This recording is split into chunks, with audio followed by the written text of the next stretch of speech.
Soyez savoir, we love Today FM. Today FM rocks. Today's hit music on Today FM. In this bulletin, RKS students suspended while the principal relocates. Significant errors found in NFP audit accounts. And no shortage of consumables, assures Minister. From the studios of FBC Suva, Ateda Lendua. Ratu Kandabulewu school students who were involved in inciting protests at the institution last week will be suspended, while school principal Arvind Prasad has been granted the request to be relocated. Minister for Education Rosie Akbar says some staff of RKS are also alleged to have been involved in inciting the students, and these teachers will be investigated. The suspended students will be counselled and provided academic support during the suspension period. Akbar says Prasad asked for his relocation, which the ministry has agreed to, and Acting Director Secretary Yosefo Masibue will oversee the investigation and school operations until a new head is appointed. An expression of interest will be put out by the ministry as part of the merit-based process to select the best candidate.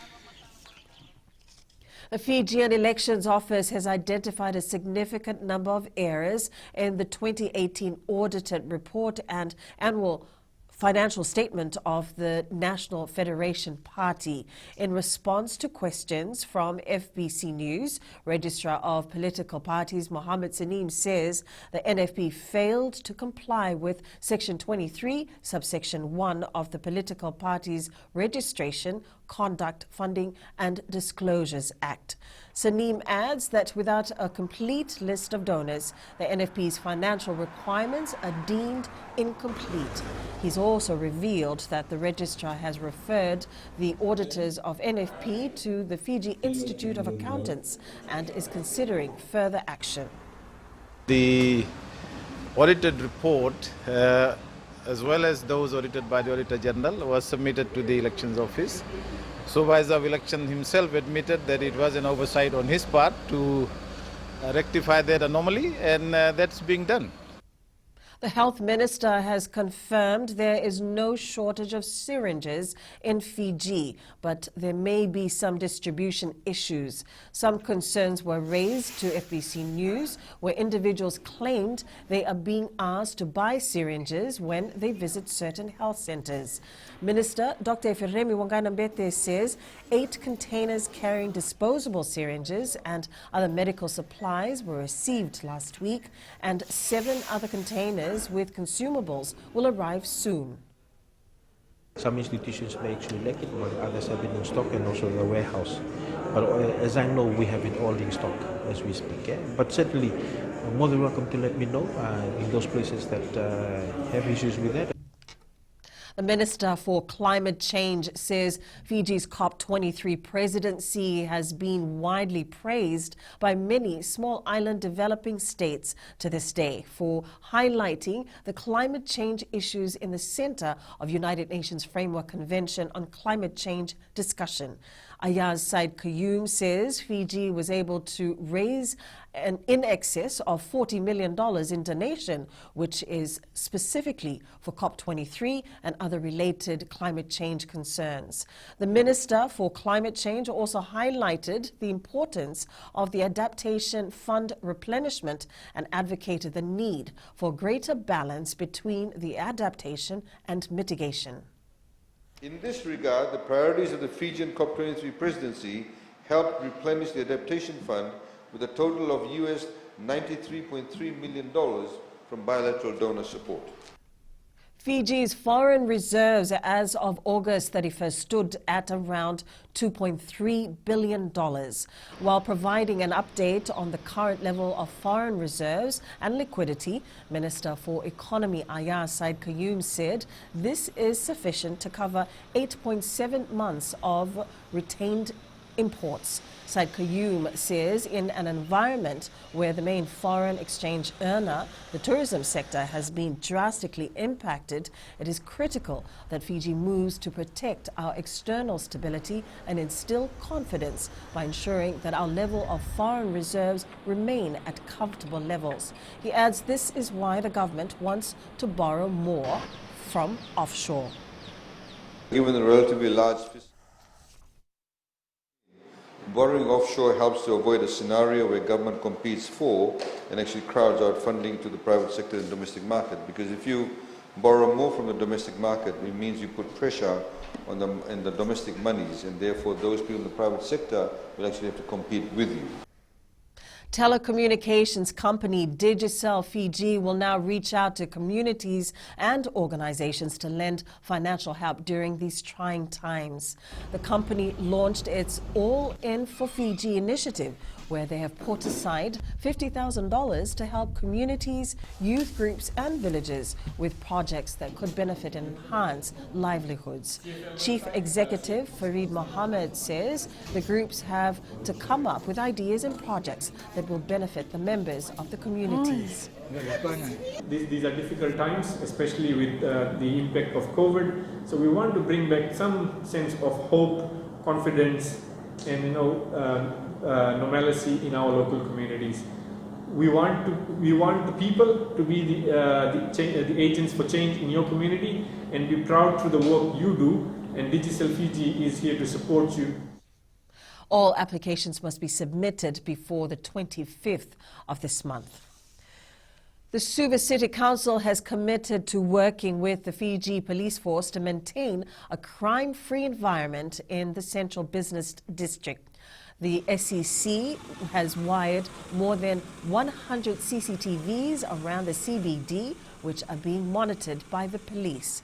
The council hopes to make similar collaborations with retailers in the greater Suva area. Chair Isikeli Tikondondo says they're tightening security measures to eliminate petty crime in the city. We have a very close association with the Police Community Service here in Suva. We have actually a daily meeting with them to share issues of common concern. And what we do is we have our CCTV in the market that is directly linked to the police post in Totong. Up ahead, Nandi targets top 4 finish in VPL and champs in tough pool for Marist Sevens.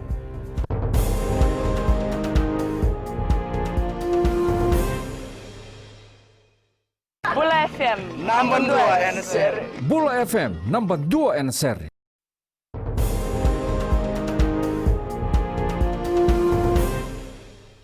The Nandi football side is expecting a tough match against Lotoka in the Vodafone Premier League. Coach Kamal Swami says despite poor performance by the Blues, they will not take them lightly. Swami says his side has ironed out issues from their last game and looks forward to this weekend's match. They are at 4th on the VPL standings after 4 wins and 4 losses, while Lotoka at 5th with 3 wins, 3 losses and 2 draws. I think we are preparing well for this game since we want to see how consistent we are after playing against Navua. And then we saw we made some mistakes which we have ironed out. So we prepared very well. The Fiji Football Association's age-specific development program has been a hit. National football coach Roy Krishna is part of the program, which started with a massive response at the Fiji FA Academy in Ba on Tuesday. This is a pilot program which will be held at the Ba and Suva academies every Tuesday and Thursday, targeting 6 to 14-year-olds. It's very good. I think this is what we need, and I think Fiji football is doing a great job. And especially using the local coaches, and especially trying to with the grassroots. And I was very surprised with the young kids today, and the way they wanted to learn. So hopefully this can continue, and a lot of kids can join in, and there'll be a better players in Fiji in future. 12 pools of 4 teams have been drawn for the upcoming 44th Fiji Bitamara Sevens tournament. Defending champions Police Blue have been drawn in a tough pool with the Mizuno Barbers, a team comprising of some of the national sevens players, along with Nabiabia Gladiators, Wonolebu and ZNS Barbecue Yamathia. Marist Rugby President Lawrence Tikaram says the tournament promises high-quality grassroots rugby. As you can see, there's a high-quality caliber of teams. The rugby participating in the 44th Fiji Bitamara Sevens, and we look forward to some great champagne rugby.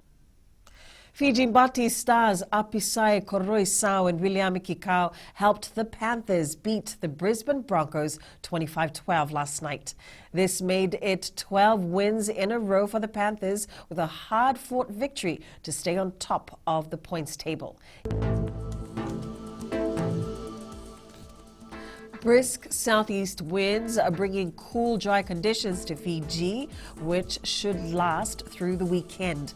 Strong wind warnings are in place, with occasional gusts expected to exceed 50 kilometers per hour. And that's your FBC News Now. Join us again at 7 p.m. for our major bulletin. In times of crisis, you need news you can trust. Get the verified facts from FBC's TV, radio, and digital news. FBCnews.com, keeping Fijians connected with the truth. Enjoy your weekend.